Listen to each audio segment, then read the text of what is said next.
I'm Susan. Welcome to Tea and Games. The tea today is a ginormous travel mug of Builders. We're not going anywhere, but the board game collection is. We're doing something a little bit different today. There's a challenge going around. This was initially done by Tablenauts some years back, and recently they decided to do it again. I think they rejiggered the number, but they did it again. And it is a board game challenge in which you restart your board game collection with, in their case, only $125. And each one of them made a list. So that was $125 for each individual list. And so it's the premise behind the whole thing is you have lost your board game collection and you must start over, but you only have a certain amount of money to spend. So they recently redid it at $125. Then second star to the left. Hi, Michelle. And Billy. Billy is a hand waving a lot of times in the video, so that's very appropriate. They did it again, and they did a $150 challenge, which is the number that I am also sticking with because that seems to be the number that people prefer. And theirs was a combined list. That's why they bumped it up a little bit. Then this week, Spielmill, Jen and Jane, they did two individual lists at $150 also. So Tablenauts is $125, second star is $150, Spielmill is $150. So these lists are very different, but there are some games that just tend to show up over and over again on them, which I thought was really kind of interesting. But I will put links to those three videos below because the lists are really interesting and there's actually a fair amount of diversity in the choices. People took a different tack to this at various times. I mean, some people basically decided, I want to restart my board game collection by having like a well-balanced collection with one of each type of thing. And somebody said, I'm just going to get one big, chunky, heavyweight, expensive game and then build in a whole bunch of little bitty games around it. And some people kind of tried for various types of balance, like between heavy and light, or between expensive and not expensive, or between the types of mechanisms in the game. So it's really interesting to see what choices people made. My own choices, I found this really tough. After I saw the Tablenauts video, I sketched down some ideas, a whole bunch of different games, and then I'm looking at that and I'm going oh wow, that's just too many big heavy games on there, too many expensive games. Board games are expensive. They're really expensive. This hobby is incredibly expensive, and that's another video. I think I'm slightly off center here. Maybe this will help. Maybe. But board games are really expensive. Even mid-level family weight board games are kind of pricey, especially if you have a budget. And our budget is $150 today. So because Robert is not participating in this, though we watch the videos and we discuss the list and stuff like that, so I have some idea. And of course I play with him all the time, so it's like we play games on the weekends, so we know what each other likes. But I tried to take his preferences into account to some extent. There are some games that if Robert were making a list, I know would be on his list that are not going to be on mine because I'm not as crazy about the games as he is. And there are some games that I really kind of wanted to put on my list, but I didn't put on my list because Robert is not as enthusiastic about them as I am. So these had to be games that we both liked a lot or played a lot, or games that I thought would form some kind of a basis for restarting our board game collection. And I just hope I never actually have to do this, particularly with a limited budget. And it should be noted, I live in hurricane country. We have not had a major storm since I got into the board game hobby, but I do know people who lost their board game collection in a natural disaster, because that happens around here. So yeah, this is maybe a little too close to home in some respects. And if I had more money, I would certainly make more choices, but for the purpose of the challenge, it's going to be $150. There are some games and certain types of games that I really wanted on this list, but they didn't really quite make it.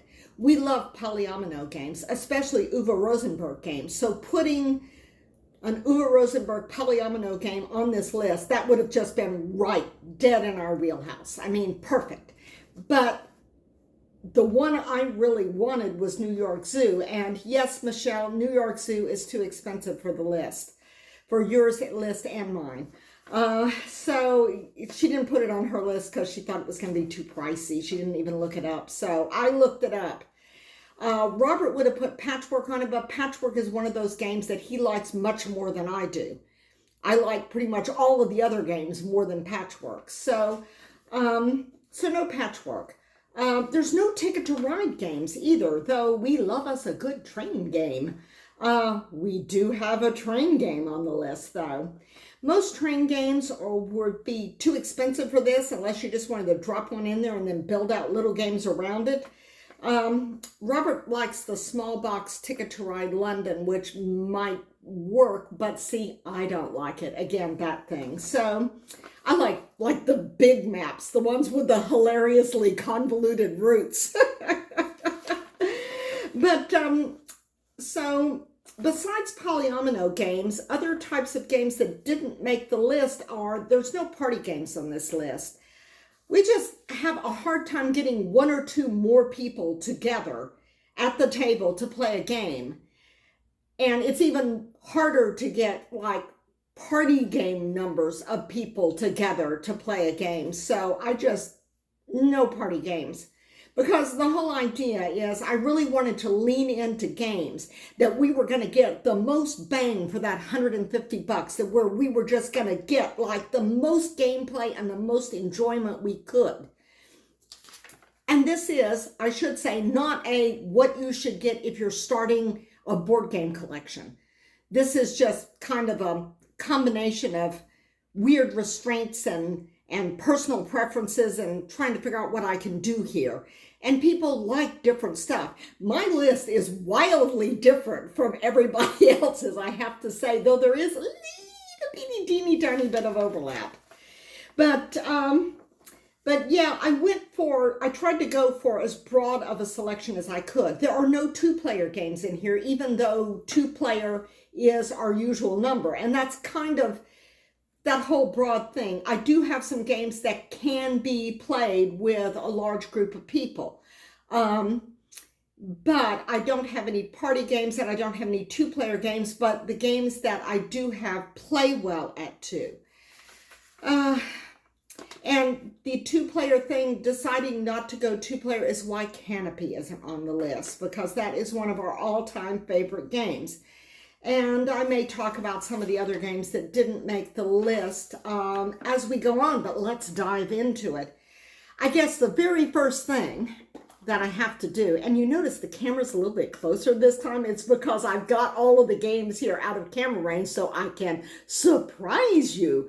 Although I'm kind of thinking, those of you that watch the channel, there may be one or two surprises, but I'm suspecting not if you're familiar with our gaming. But first thing has to be Carcassonne. It is Robert's favorite game, and I absolutely love it. And I'm the one that's responsible for us having like all of the major expansions that are in print and a whole bunch of mini expansions, which were the big box and other stuff. And we love this game. And this is one of those games that we could play at the drop of a hat anytime.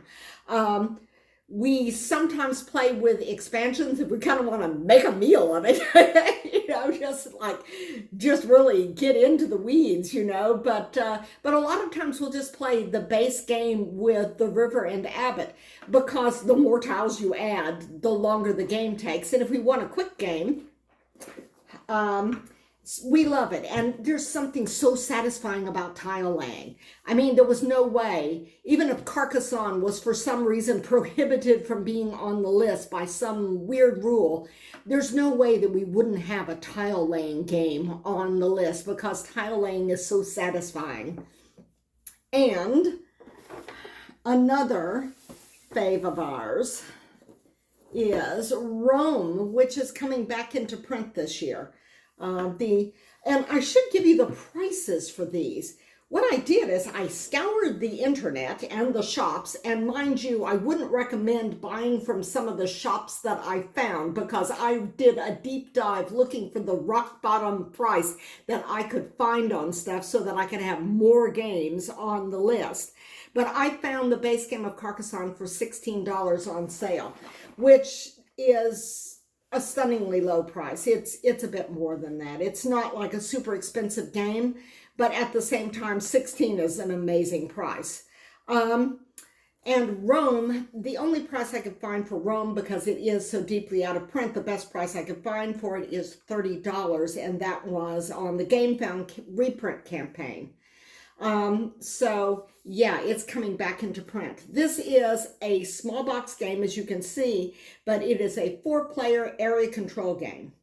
And it has like this kind of little storyline in it, and Ryan Lockett's charming artwork. And you turn over the cards, and there are all these different characters, and they talk about the cards talk about what they were doing when the sleeping sickness fell upon them. And we go out onto the territory and place our tokens to find them. And once we found them, then they come into our party, and then we can use them for our actions and other turns. But it's a good game. I mean, it's just a terrific game. We love this game. We will play this game anytime, anywhere, at the drop of a hat. So there's no way that it wasn't going to be on there. And at $30, it is the most expensive game on the list. But as I said, this was one of our must-have games if we were starting our game collection over again. And indeed, we started our game collection the first time with Carcassonne, and we got Rome, I think. Yes, we got Rome in the first year of the pandemic, so it was also one of the first games that we got when we started our collection. Yeah, so that's the first two, and our total right now is $46. And now, the game that is probably not a surprise to anybody, not anybody who has been watching the other list, Sea Salt and Paper. And it's in the deck box because it's got the extra salt expansion in it. And Sea Salt and Paper, the lowest price I could find on it was $11. It will generally run you a little bit more than that. But we love this. I felt like we needed a card game. We needed at least one card game, because we do play a fair amount of card games, I've noticed. And card games are good for like light, quick, fun stuff. And this has gorgeous artwork, and the gameplay is interesting and fun. So Sea Salt and Paper, it is on a number of other people's lists. It's one of those that I have a crossover with a bunch of other people, I think. So that brings us up to 46 plus 11 would be 57. And now, let me see, I'm going to have to rearrange something here because that ended up on the bottom and it should not have. Okay, the edition of this game that I'm showing you is not the cheap edition. It's like the most expensive version you can get. But I don't actually know where my basic, we got it for the first time box is to show you. So the next one on our list is Welcome To, because I felt like the list needed a roll and write, flip and write kind of game, of flip and write, and we enjoy the heck out of this. This has a ton of expansions. The collector's edition does, comes with it. It's quite heavy too. I've loaded in all of my dry erase boards into this box as well. But the basic Welcome To is not too expensive. I found it for $23, and I don't think it's going to cost much more than that.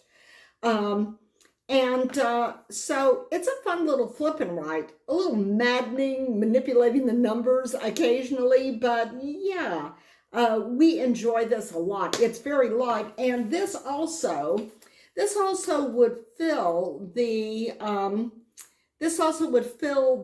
niche for games that need more players, because the base game of Welcome To, with no expansions and nothing fancy, no frills or dry erase, I believe will play up to 100, because it comes with like this packet of sheets that you draw on, whereas we've upgraded to dry erase. So I came up to 23 for Welcome To. I believe that was a sale price. Most of these are sale prices, and that brings us up to $80. So we are a little over halfway through, and we've got 4 smallish games. So I'm looking at this and I'm thinking, we need a co-op. And I mean, I wanted some like regular size game. Initially, at the very beginning, I put Firefly on the list because it's my favorite game. And then I tried to fit everything else around it and found that there were games I absolutely positively had to have that I could not fit in around Firefly. So it had to go, because it doesn't get to the table that often. And that's true of a number of big games that I love. There are some heavy and pricey games that I love to death, but we don't play them very often. And assuming in whatever post-apocalyptic world this is that we're rebuilding our board game collection, that would probably still be true. We would want games that we would be able to play often and have a lot of fun with, and that would be tabled often and get a lot of bang for our buck starting off this board game collection again. So, Horrified. I mentioned have a lot of fun. Our favorite Horrified is Universal Monsters. We have not played Greek Monsters. We have American Monsters, and we do occasionally play it, but not very often. I think actually they made some changes with American Monsters that makes the game better. But we like these Universal Monsters. This is one of Robert and I's things. We like those old black and white movies with the spooky monsters and Frankenstein and the Bride of Frankenstein and all those gazillion versions of Dracula. And my favorite is the creature from the Black Lagoon. And of course the Wolfman is in here, and the Mummy, and the Invisible Man. But because we like watching those old movies so much, this also makes the game a lot more fun than other versions of Horrified, because, I mean, we can riff off of what's happening on the board with Dracula and Frankenstein and the Wolfman and everything. And I mean, Robert and I, we're playing the game, it's co-op, and we're just like bantering and making snarky comments about the monsters and stuff like that, and movie references. And so because we like that theme so much, and because that theme sort of lends itself to sort of a meta game where we're joking about the various monsters and like talking like, oh, and here comes Frank. He's gotten turned around. He's gonna have to go the other direction now. Like, poor lost monster. It's because his brain doesn't work right. Oh, I know that feeling. But I found Horrified Universal Monsters on sale for $26. So yeah, it is actually more than that, usually retail. You can sometimes find it on sale for a bit less. So this brings our total to 106. Yeah, so not too bad. 106. So that leaves us with 40-something left to go.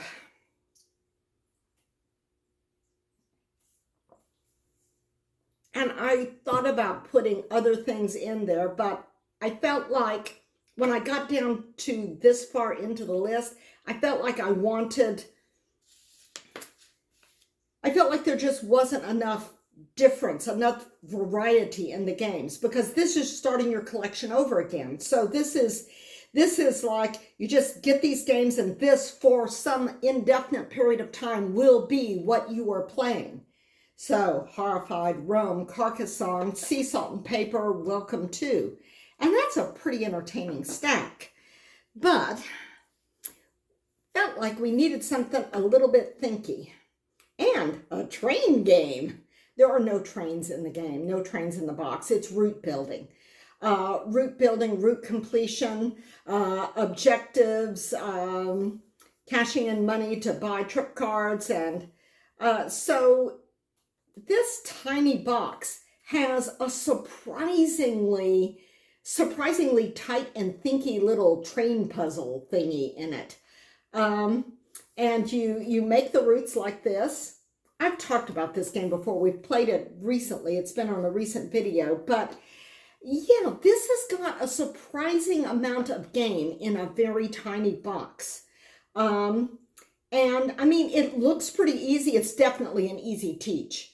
But it presents you with choices where you're going like, do I want to do this? I could spend my money there, and if I picked up that card and put it there, but then that would mean for this route here, I wouldn't have that. And, oh, I got that journey card for that route, didn't I? Yeah, I did. So maybe I should go like 2 into the row and pick up that other card. Oh, but where would I put it? Because I need to have something else there, you know? So, I mean, it has some nice kind of thinky choices. It's not going to hurt your brain. This is not brain-breakingly thinky, and it does play better at 3 than 2, because occasionally we'll get stuck on those journey cards at 2. They won't cycle quite as fast as 2, as 3, and there'll be one that neither of us wants. But yeah, we like this a lot. This is a lot of game in a very small box. So Village Rails, I found that for $19. So that was kind of surprising. That brings me up to what, $125? Yes, it does. So $125. It's not a super expensive game. I was just sort of surprised that I found it on sale or anything. So that brings me up to $125. So we've only got $25 left.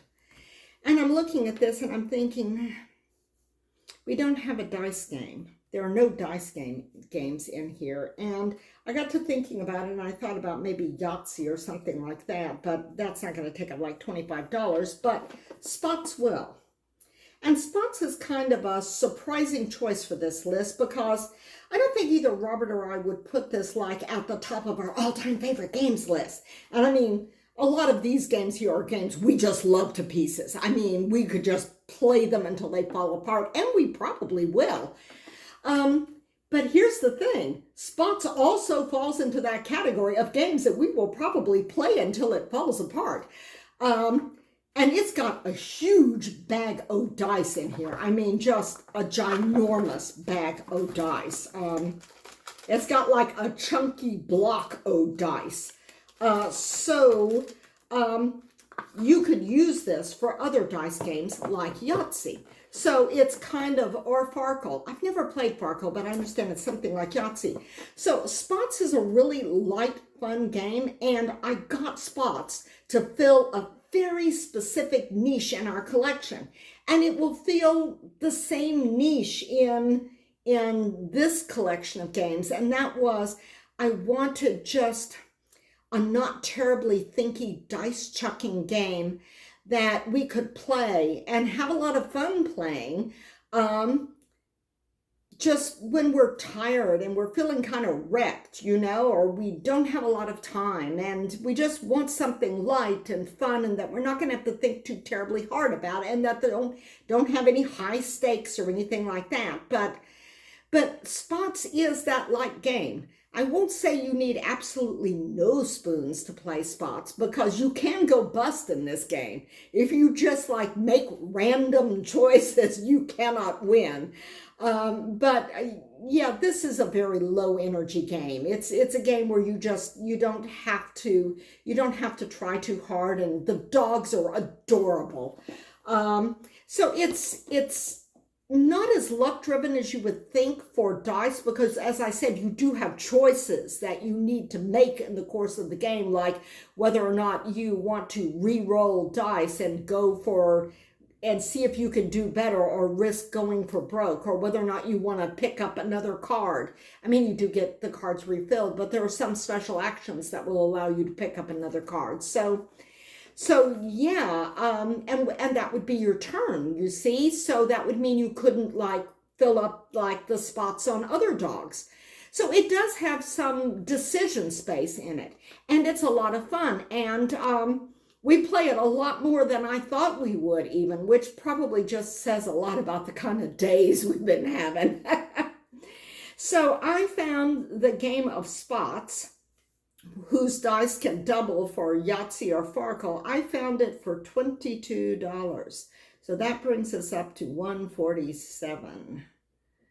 $3 left. Standard deck of playing cards. The cheapest standard deck of playing cards I found was $3. And I think somebody else found a deck for about $3. And that brings us up to $150. People overlook playing cards sometimes, though some of the other people who've done this list have thought of putting playing cards in here. And somebody mentioned that if you have Flip Town on your list, that Flip Town comes with a standard deck of cards, so that you could get a flip and ride and a standard deck of cards for one price. One low price. But there's a lot of games you can play with a standard deck of cards. And there's a lot of games. The games will go through a lot of different player counts. Whoa, I almost knocked that off. Including everything from solitaire to team games. And that's kind of like the dice and spots. There's a lot of different games that you can play with dice. And this game comes with so many dice that you could probably play most of them. But yeah, that's my list.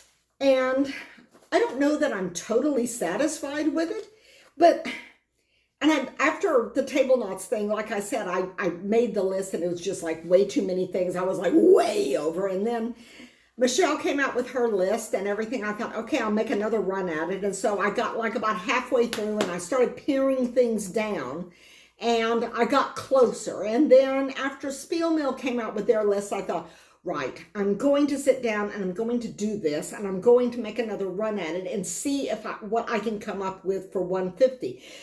And some of the games I found had actually gone on sale from before when I looked at them so that I could put them in. So I'm going like, oh, okay, I can make this work after all. But yeah, there are some games that didn't make the list that I wish could have. Creature Comforts, it almost made the list. I wish I could have put Robinson Crusoe on the list. But as a co-op, if I'm having one co-op on the list, it's going to be Horrified, because we play it more often than Robinson Crusoe, and it's shorter and less punishing and also less expensive. So it had to do that. There are some other games that we just never have the right player count for, and it's like, I love them, but they're not going to go onto the list, because if we can't play them now, we can't play them in this mythical universe where I'm starting my board game collection over. For a Shuffle, I found on sale for $20. I found the chocolate version of Patchwork, which is my favorite patchwork, for $15. But those didn't make the list because Robert doesn't like For a Shuffle as much as I do, and I don't like Patchwork as much as he does. I really wanted a Ticket to Ride on the list too. And our favorite Ticket to Ride is Ticket to Ride Europe, the Anniversary Edition. And I found it on sale. The cheapest I could find it was $52. But that is the Anniversary Edition. I found Ticket to Ride Europe not the anniversary edition, on sale for $35, which, you know, that puts it in line with the sale price for Creature Comforts, which I found for $34. So I don't know. This was a very frustrating list to make, because it's like I would put things on the list and then I would find that there were other things that then wouldn't fit, or I could put that game on the list and I could fit those things in, but then looky, I've only got 4 games on my list. So yeah, it was really tough, and it's because board games are really expensive.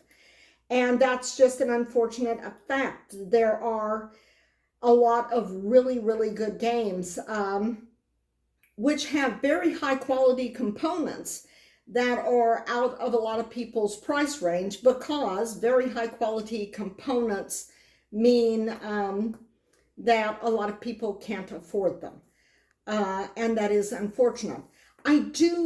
One thing I do like about the whole Kickstarter versus retail thing is Kickstarter, there's a lot of stuff, a lot of things that can be said about crowdfunding, Kickstarter or GameFound, and there are a couple of others that are not terribly good. But there are some good things that you can say about it, and that is that they allow publishers and first-time board game designers to get things to the market and not have a negative cash flow when doing it. And it allows them to make 2 versions of a game. A retail version with cardboard everything, and a deluxeified crowdfunded version, which is pricier. And it's unfortunate that some of the retail versions are still maybe just a tiny bit too pricey to make a list that has a $150 restriction, and you want to make a board game collection with that $150, not a board game or 2 board games. But yeah, that is one thing that is kind of nice about the whole crowdfunded thing, is that you can make a choice to buy the retail version, which is much more affordable than the crowdfunded deluxeified version. I don't like that there are some games that are only crowdfunded and deluxeified and never go to retail, or never have a less expensive components retail version. Because this means that there are some amazing games that people who would love them will never get a chance to play unless they play them at their local game store because somebody brings them. And I mean, that's something to consider. If you've got a game that's kind of pricey, you know, take it to your local game store and put it out so that people who might not get a chance to play it can play it with you. And that would be a nice thing to do. So, what did you think of the list? It was, yeah, I'm still not entirely satisfied with it. I think I did a good job. I got card games, I got dice games, I got flip and write, I got area control, tile laying, co-op. I even managed to get a train game in there. So a lot of different types of games, a lot of different player counts. But yeah, there's a lot of stuff that's missing. There's no worker placement games. There's no polyomino tile laying games. There's no deduction games. I'm sitting here looking at Awkward Guess, which is on the table. And that's why the collector's edition turned up here. It was already on the table. The collector's edition of Welcome To. It was already on the table. I don't even know where the box for the original version is, because I got that a long time ago. But yeah, if you were going to do this, $150, you can scour the internet and find the cheapest price you possibly can from all kinds of sketchy vendors you would never actually order from. What is the cheapest, the $150 and the least price you could get, and what games would you put on that list? If you want to make a run at it, drop a comment below. I am going to tag Dwayne and Alicia over at Blackboard Gaming to do this challenge. See if I can get them to do it too. Keep this thing going because it's really interesting, the choices people make. And I'm kind of regretting now that I didn't just go for one big, amazing game and then scoot a couple of smaller games around it. But it is what it is. I hope you've enjoyed this video.